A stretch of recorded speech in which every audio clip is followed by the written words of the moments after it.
Hi, my name is Sean Jerkins, and today I'm going to go over the website that I created for the SHARP program in the Army. It's basically a website that is used for family members and their dependents, slightly different than the website that we already have here in the Army.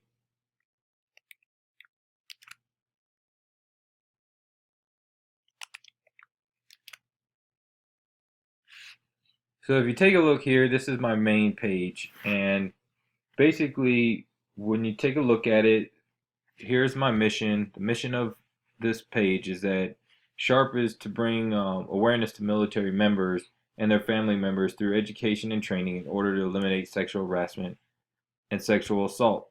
And hopefully this is going to help ensure the safety of America's soldiers and their families. So what is the SHARP program? The SHARP program actually, SHARP stands for Sexual Harassment, Assault, Response, and Prevention.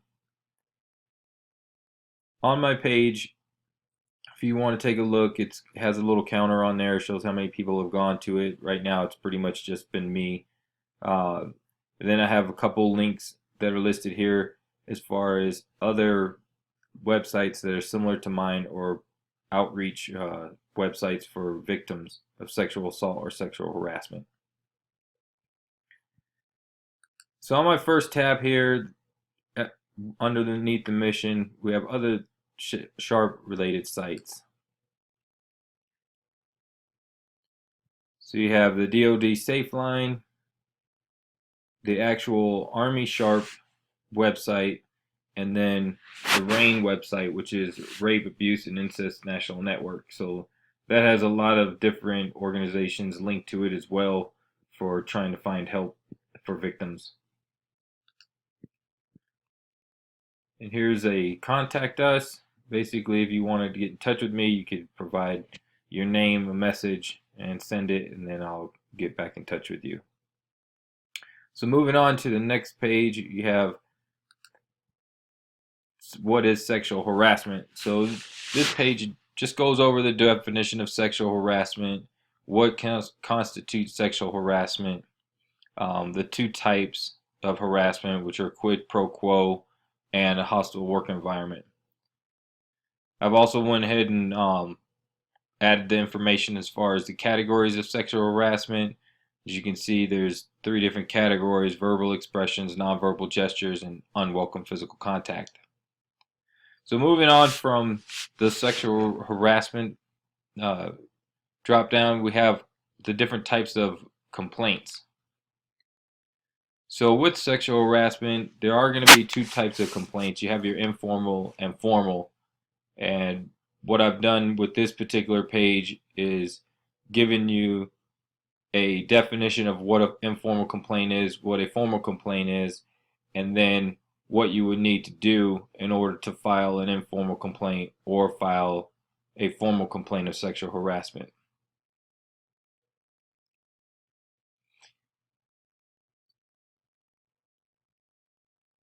My next tab is going to talk about sexual assault.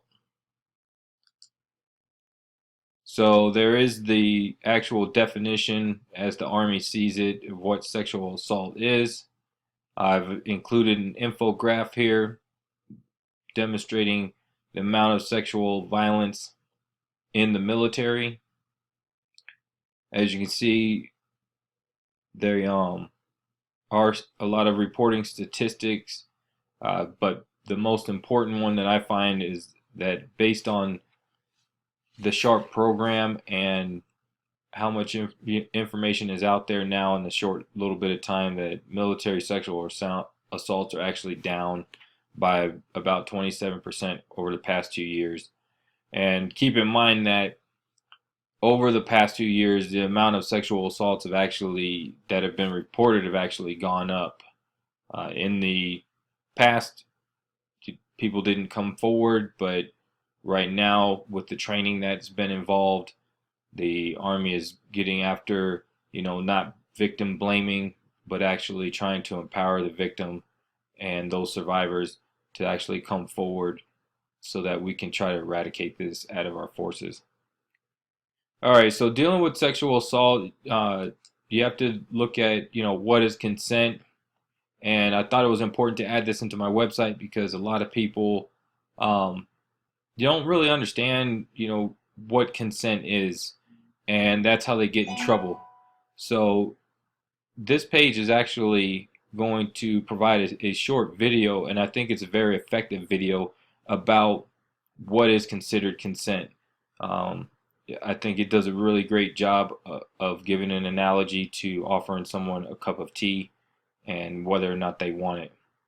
So it's one of the better videos that I have here in my on my web page. So after you get your education on consent, you can drop down to reporting options. The reporting options for sexual assault, there's two types of reporting options. You have restricted reporting and unrestricted reporting.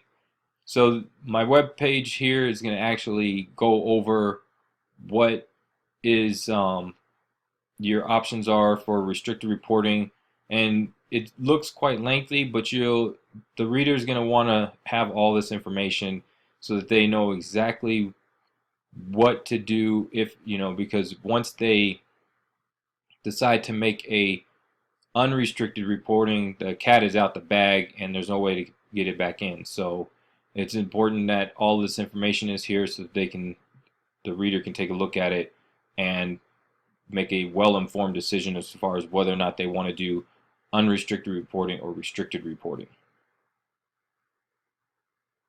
All right, so I also thought about doing this parents corner, uh, basically because sexual assault and sexual harassment isn't just limited to adults; it also happens with children. Unfortunately, as parents, we don't always know how to explain to our children, what is good touch, what's bad touch. So I've placed a video in here that explains to not only kids but their parents, how to deal with this, and it gives the parent a little bit better perspective of how to handle it should their child come to them and tell them that they've been inappropriately touched, or give them the opportunity to kind of see what some of the indicators are that their child may have been harassed or sexually assaulted.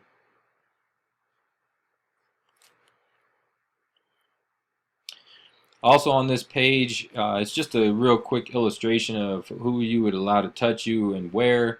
Um, my own personal viewpoint on this particular chart is, again, it just goes back to whether or not it's unwanted. So this graph probably, or this picture probably, just is a better depiction of the reasonable person standards of where a stranger should be able to touch someone versus a family member, things of that nature.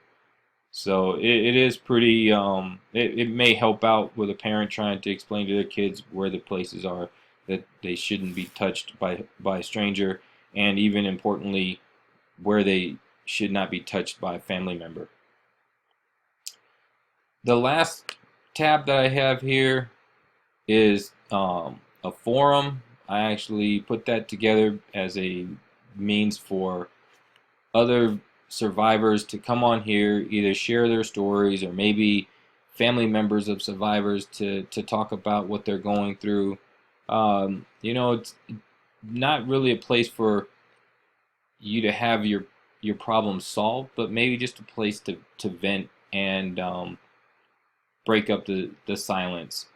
So I've included that into my last tab, and I think it would be effective. And I know that not everyone is comfortable sharing face to face with someone, but behind a screen, they may be able to get the support that they need from other people that are in similar situations or have known someone to be in a similar situation and share what they did as a result. So there you have it. That's my website in a nutshell. It's this sexual assault response and prevention program meant to aim at family members and the soldiers' dependents. I hope you liked the video. See you soon.